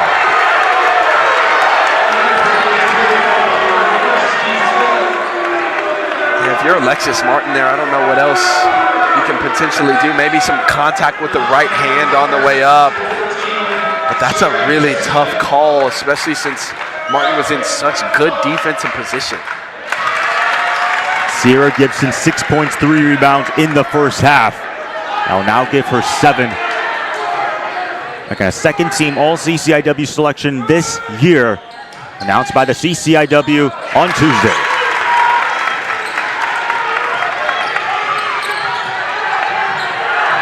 Gaborowski being hounded there by Cusack. And Cusack gets her hands on it, and she fouls Annika Richardson. I was just about to say, that is a lot of contact that Cusack is coming in on. Obviously, you know, with the press, it's going to get a little handsy, but Cusack coming in with way too much steam, trying to get the back tap as Annika Richardson had her momentum going forward, but she stopped, and that's what Cusack wasn't necessarily anticipating. Runs into Annika Richardson. Of course, we didn't really talk about Annika Richardson in the first half because she didn't score, but she was named her first team all CCIW selection after being named 2 second-team all CCIW selections the last 2 years. Yeah, Elmhurst really fortunate that she's been on the bench for most of this game, but she's been staying out of foul trouble so far. Has a few good buckets here in the third. And they're going to get Cusack on a travel right there. That's another turnover. Make that 15 turnovers for the Blue Jays. Yeah, 15 turnovers, and then Wheaton with 17 points off of those turnovers in comparison to Elmhurst's 6 points off of turnovers. Coach Tucker is trying to plead his case to the referees. He's not going to win it, though. Thunder can hold for the last shot. They're up by 7. Gaborowski almost lost the ball. Sierra Gibson fighting for it. They're going to call a jump ball. And it should stay with Wheaton on this end. Yeah, Gaborowski, one of the faster players on the floor. Looks like there's some back and forth with the Elmhurst coach, Coach Tucker. Looks like a bit of a warning there before he gives them the tee.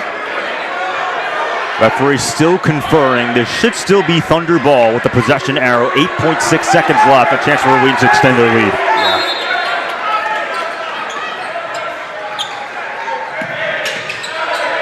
DHO with Alyssa Gaborowski. 4 on the clock.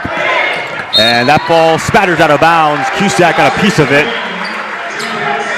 And it looks like Wheaton is going to still retain possession with this ball. Martin to trigger.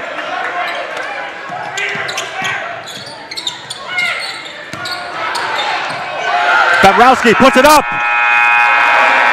Can't get it to go. And we head into the fourth quarter. Wheaton outscored the Blue Jays 19-7 in quarter number 3. That was pretty much the big story. Yeah, a bit of a cold streak from Elmhurst.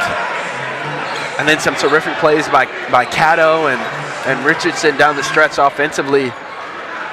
Able to give them the lead and kind of turn it around. Went on a 13-0 run at one point in the third, throughout the middle of the third quarter. Basketball is a game of runs. We'll see if Elmhurst can either go on one to take this lead back, or if Wheaton can do just enough to keep this lead over this next 10 minutes. And going to the Carthage-Milliken game right now, Big Blue up 41-35 with 8:29 left to go. If the Big Blue hang on and win, they'll take on Illinois Wesleyan, the #1 seed, and then the winner of this matchup, they'll be playing Carroll in the semifinals. Yeah, high seed, low seed type of format for us here in the CCIW. That's a crazy score. Carthage is a really good team, really solid, but so is Milliken, clearly. We'll see how that one finishes out with 8 minutes left in that game. Again, the Blue Jays trying to snap an 9-game losing streak, in the CCIW tournament. Last one came against Carthage. on February 26, 2010. They're 1-11 in CCIW tournament. Meanwhile, Wheaton, they were in the CCIW tournament 2 seasons ago as the 4th seed. They lost to Illinois Wesleyan, though, trying to end the curse of the 4th seed and finally pick up a win. Yeah, they're doing a really good job right now. They've got to be able to continue to do what they've been doing, be smothering on the defensive end. Looks like a bit of miscommunication. Cusack threw it to nobody, and another turnover for Elmhurst. Yeah, that happens a lot, especially on a back cut and there's no immediate help. Sometimes the passer sees what the cutter doesn't. Sometimes you just aren't on the same page. As we got another foul, they're going to call it against Rowan Cusack. I think she might have been fighting with Alyssa Favorowski on that last play. Yeah, a bit of a push after the pass, maybe some frustration there. She's got 3 fouls, so she's got to be careful as she's picked up 2 here in the recent moments. But then Lily Catto just tied her career high 15 points for her. Richardson spinning back to Favorowski, 18 on the shot clock. Will try for 3. In and out. yeah, it looked like they might have been able to get an easy bucket, but just couldn't rotate it quickly enough.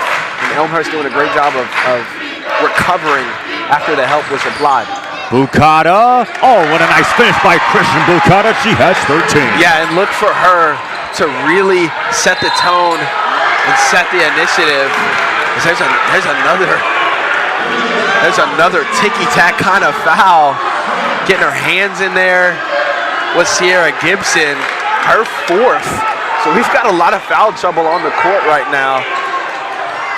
Not only her, but Dee DeLippe of Elmhurst, and of course, Kate Oliver, who's been sitting for most of the second half at 4 fouls. We'll see when she comes back in. Yeah. And with the intensity of this game, the kind of the buzz in the gym right now, it's hard for these players to kind of let up and not play playoff basketball. Be a little handsy a little bit. Extra contact.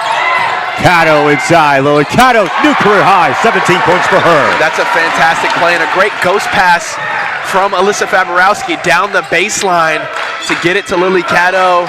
She attacks, and then the floater game is pure. 17 points, 4 rebounds, an assist and a steal for Lily Catto. What a much-needed performance from Catto here in playoff time. Has really stepped up. Gibson, rather Sierra Steamer, able to bang it in.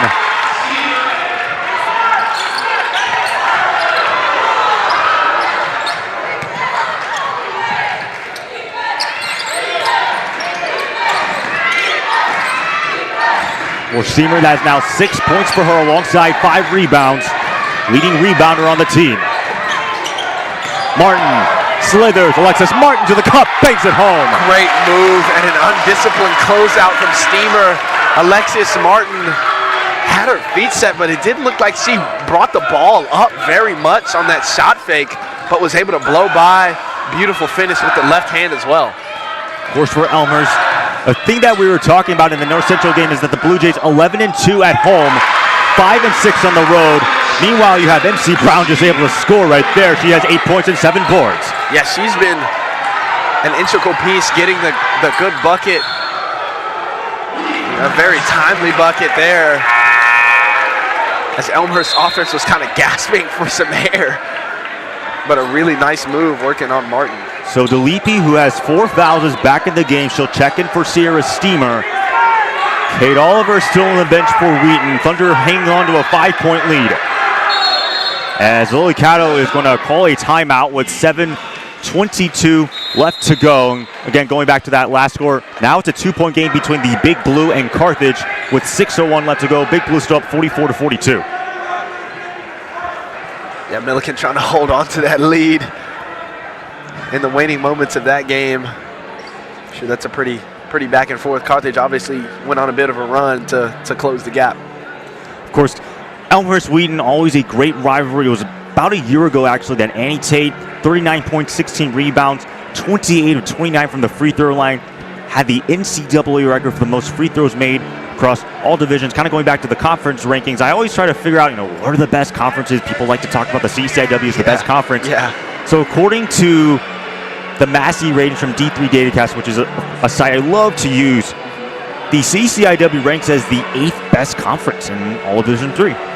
Yeah, it's pretty tough. We've talked about it quite a bit, but it's just consistently pooled so much talent. We've seen a lot of amazing players, respectively, in men's games and in women's games, not only here at Wheaton, but in every other school that has come here to play Wheaton in their respective home game. And it's been terrific to watch over my past 4 years. And great CCIW basketball is here to stay. To give you the top 10, the WIAC ranks number 1. Then the UAA. Pass there. Yep, here's Alexis Martin. Oh, she misses though. 2 really close passes that just barely got through. Able to get an open shot, but couldn't get it to go. Christian Bukata able to score, and it's now a 3-point ball game. Like we said, more initiative from her as she's gotten some good buckets as of late, and there's another turnover getting sped up by this press. Babarowski lost to Kate Oliver, who has 4 fouls. We said before, will come back into the game for Alexis Martin. The WIAC's number 1, the UA's number 2, the NESCAT's 3, the NWC's 4, the ASC's number 5, the OAC is 6, the SCIAC is 7, the CCIW's 8, MIAC is number 9, and the number 10 conference is the ARC, the American Rivers Conference.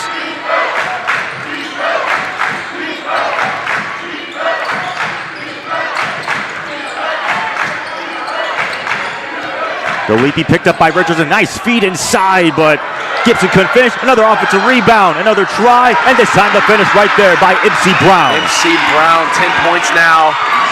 Great resilient play, and here's a 3-on-1.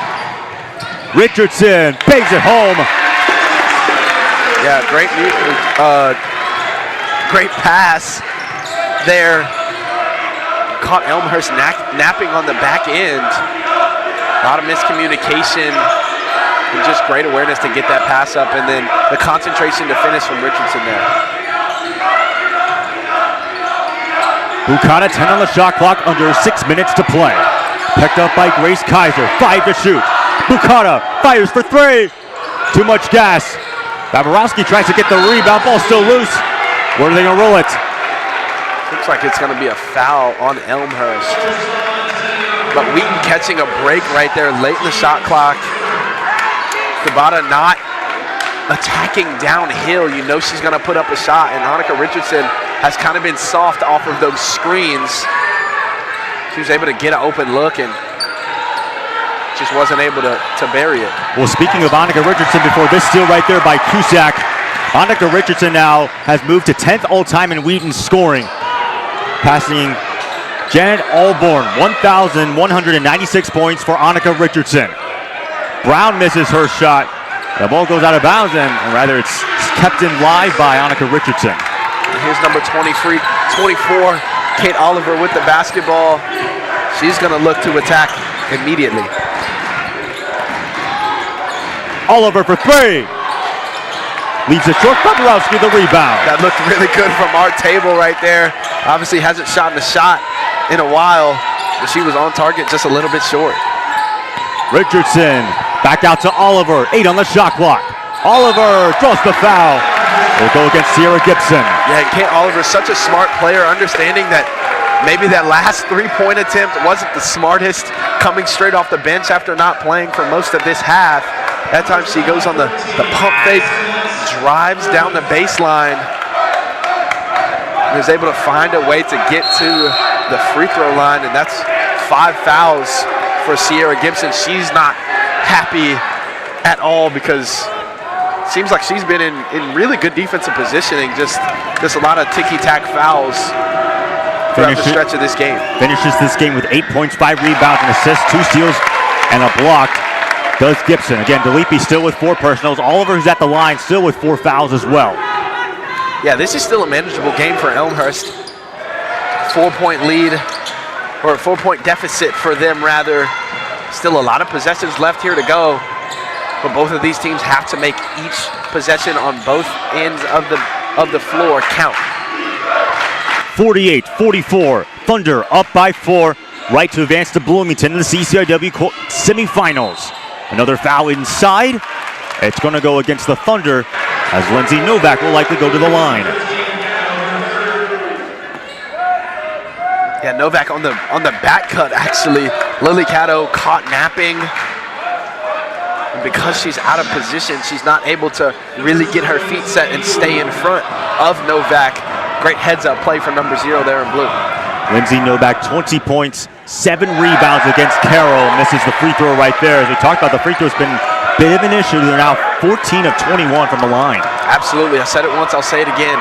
Clutch free throws win games. Missed free throws lose them. Both of these teams going to have to lock in from the free throw line. NC Brown got the rebound. They're going to call the foul. Gets Annika Richardson, much to her dismay. Yeah, I guess free throws kind of mean a little bit less, maybe, when you're able to get offensive rebounds like that off the free throw. Bukata rolls it in.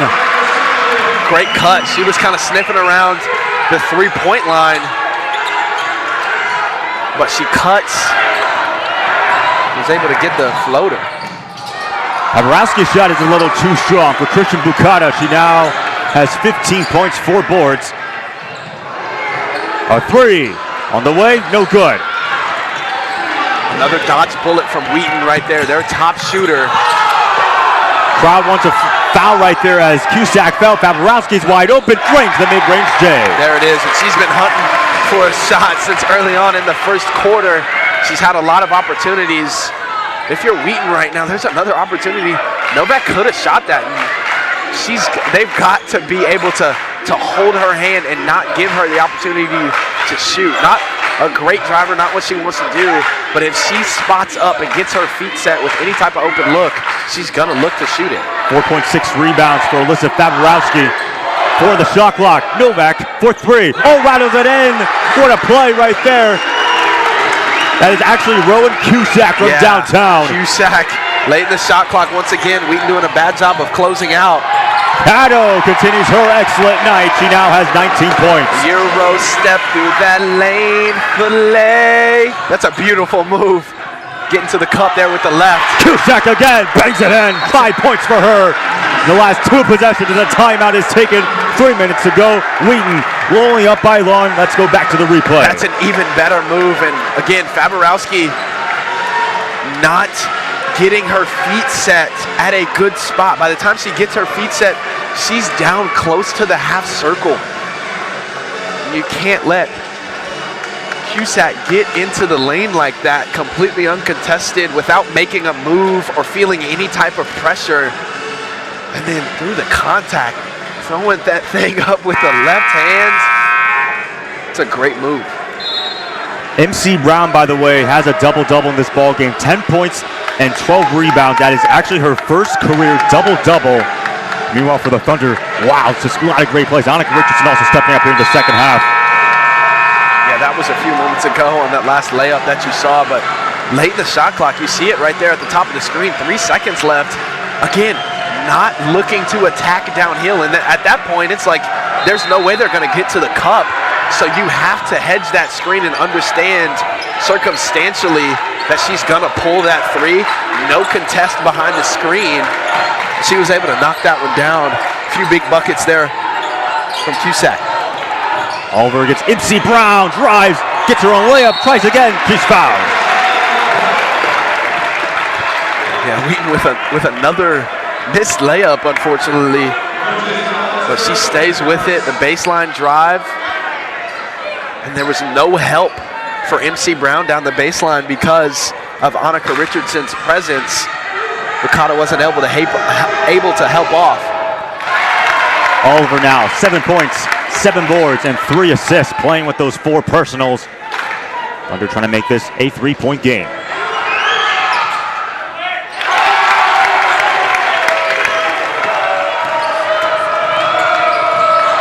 Oh, Cusack almost lost the ball. Yeah, just about. She's about to cross back over to that left hand. Pavarowski turning her head around. And they will charge Pavarowski on that foul, going as she was jostling with Rowan Cusack. Yeah, a bit of a weaker pass, trying to get it to Cusack. I'm not sure if that was necessarily a foul. but they call it there, and then there's another one of those fouls once again that they've been calling all game. Definitely some questionable judgment calls. Elmhurst would argue that they have had more go against them, but nonetheless, it's a 3-point game with 2.5 minutes left. Bukata upstairs, too much sauce, blocked by Richardson as MC Brown almost got the rebound. Yeah, Bukata trying to attack Richardson once again, not hedging up on the screen as much. She does get a good contest. Oliver buries it. That's going to be a long two, though, for Kate Oliver. Nonetheless, Wheaton's up by 5. Yeah, long two, but it was in rhythm, and that's the shot that you want. Rowan Cusack answers for the Blue Jays. I tell you what, she has taken initiative to be aggressive. Bukata getting a lot of extra attention. Cusack has stepped up here. And Cusack just fouled Alyssa Faborowski. That'll now give her 4 personal fouls in this ballgame. Yeah, that most definitely looked like a jump ball to me. I wasn't able to see if she had got her hand around the arm, but that looked pretty good to me. Pretty early foul call with the contact, but Faborowski will head to the line as she talks with Coach Madsen, Coach Tucker. You saw right there, just threw his sheet right there. Yeah. He is not happy as the Thunder are in the bonus, so they'll be shooting free throws the rest of the way.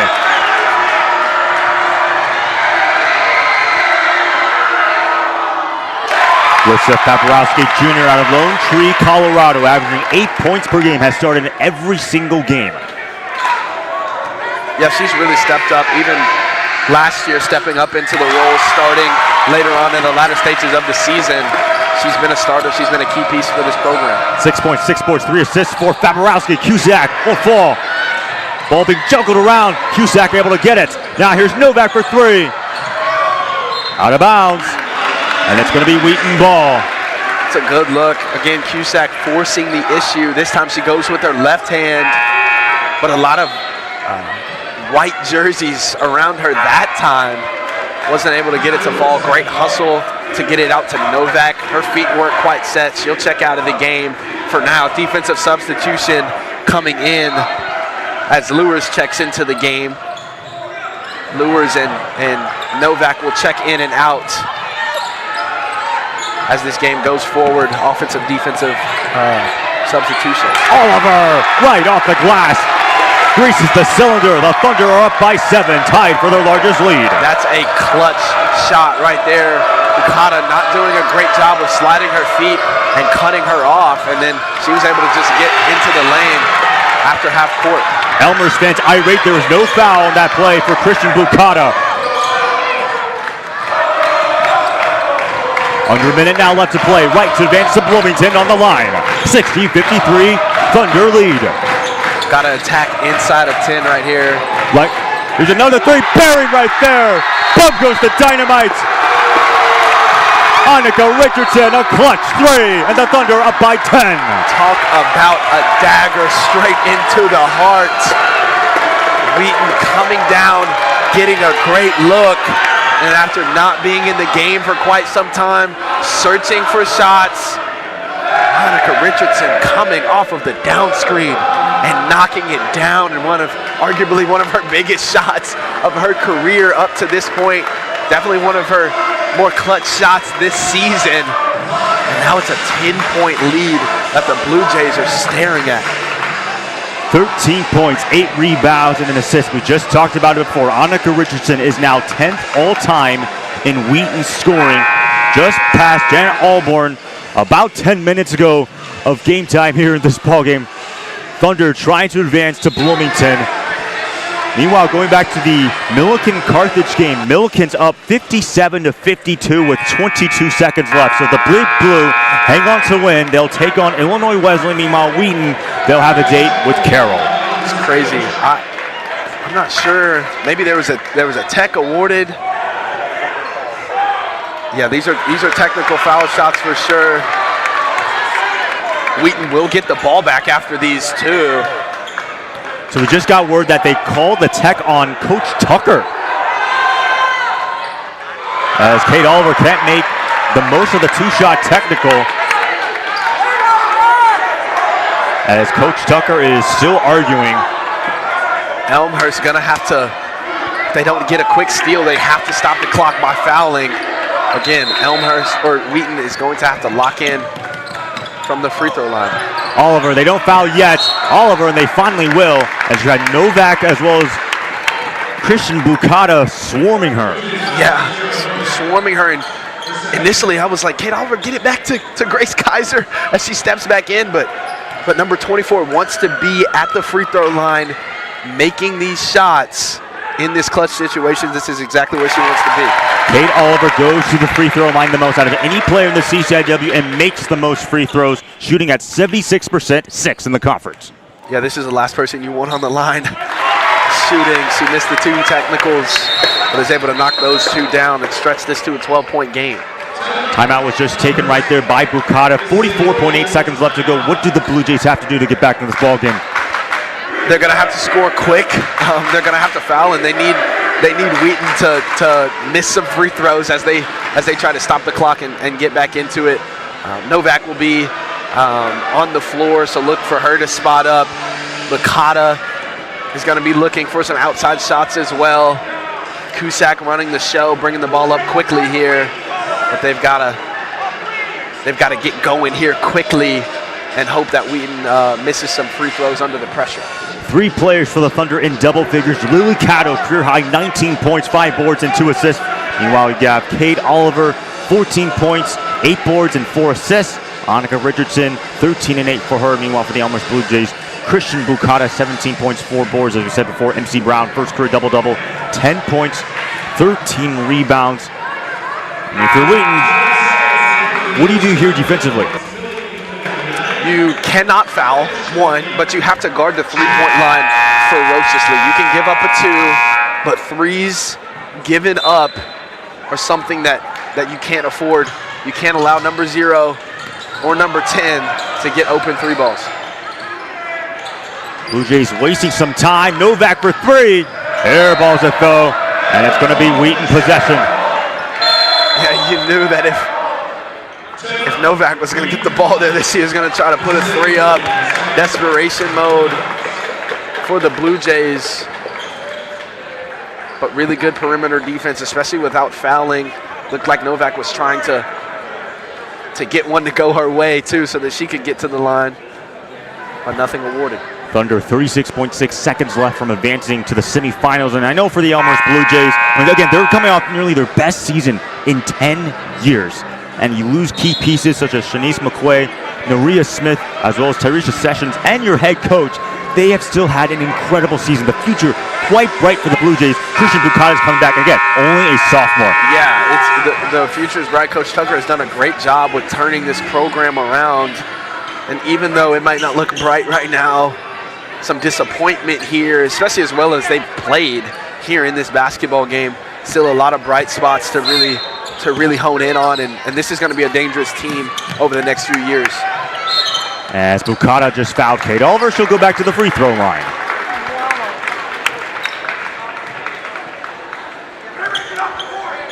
Yeah, Wheaton doing a really good job of getting Kate Oliver the basketball coming out. They do that stack formation right over top of the key.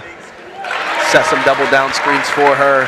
She gets to the rim, and the offensive substitutions will go back to the scorers table for Elmhurst as they try to cut back into this lead. Oliver knocks down the second free throw. The Thunder lead by 14. And obviously for viewers who just look at the box score and think, oh, well, the Thunder dominated this game. No, it was a relatively close game towards the end. Don't let the box score fool you. Yeah, absolutely. And it wasn't until the run in the third quarter by Wheaton where they really stretched out the lead there, and they've just been able to constrict Elmhurst, keep them off the free throw line, which is something that kept them afloat in the first half. And they've done a terrific job defensively to really limit shots and really limit offensive possessions. Bukata scored on the last field goal. Coach Matson just called timeout. Going back to the Milliken-Carthage game, Big Blue up 61-54 with 11 seconds left to go. So if that remains final, Big Blue will take on Illinois Wesleyan. Meanwhile, Wheaton, they have a date with Carroll coming up in Bloomington. Really, anything can happen. Absolutely, and we've said it so many times, but it doesn't matter how you get there. It's just the fact that you're in, and Wheaton doing a great job of executing when it matters the most. Obviously, Milliken doing that They'll be up in Kenosha, but the number 4 seed Wheaton Thunder looking to become the first 4 seed to pick up a win since the playoffs expanded to 6 teams. Of course, the only other time the number 4 seed won was when Carroll defeated Augustana in 2021, but the tournament was expanded to 8 teams because of COVID-19, so does not necessarily count. Other than that year, the 5 seed has always beaten the 4 seed. yeah, there's an asterisk there. But nonetheless, this Wheaton team has done a phenomenal job. Kate Oliver will go back to the line again. At what point do you double her on the inbounds? They're not guarding the inbounds pass. So at some point you gotta double her, make somebody else shoot free throws. But this Wheaton team has battled through so much. A lot of these girls on this team have been trying to figure out their roles, particularly over the last 2 seasons, and to be able to get to this moment, to be able to win, or be on the verge of winning, rather, knock on wood, is something that has just been a testament of who this team has been and how well they've played. Bukata lost the ball out of bounds, or she was fouled though. But I mean, this is a Wheaton team that last year lost Annie Tate, Caroline Sicking, Lily Schwinn, Brady, and Mooney. Come back with even stronger players than Kate Oliver and Anka Richardson have stepped up in massive ways. Yeah, and that's what happens as you matriculate through a program. The mantle gets passed, right? You don't have the luxury to just be with the older players who make terrific plays on Tuesday nights and Saturday nights. Once you get to that opportunity where you're on the floor, you got to do everything that you can to step up. And this team has done it even after losing so much last season. Kate Oliver, Annika Richardson, all CCIW selections. And then for the Blue Jays, of course, Christian Bukata, as well as Sierra Gibson, all CCIW selections. And all 4 of those players are going to be back next year here in this conference, as Lily Cata was fouled, trying to add on to her career performance. Yeah, we've seen some terrific basketball here tonight. King Arena has been rocking, and it's been absolutely fantastic to watch. Really awesome to see. Final, by the way, in Tarbell Arena, the Big Blue pull off a massive upset, 63-57. They will be taking on Illinois Wesleyan in the semifinals. And if the Thunder can hang on here with 23.4 seconds left, they'll be taking on Carroll on Friday. As Lily Cato continues to add to her totals, as now a career high 20 points for her. Can't foul here if you're Wheaton. Hardy's shot goes out of bounds and will also be Wheaton ball, as it was last touched by her. And Thunder can now run out this clock. Looks like Elmhurst is probably going to foul again. What it looks like.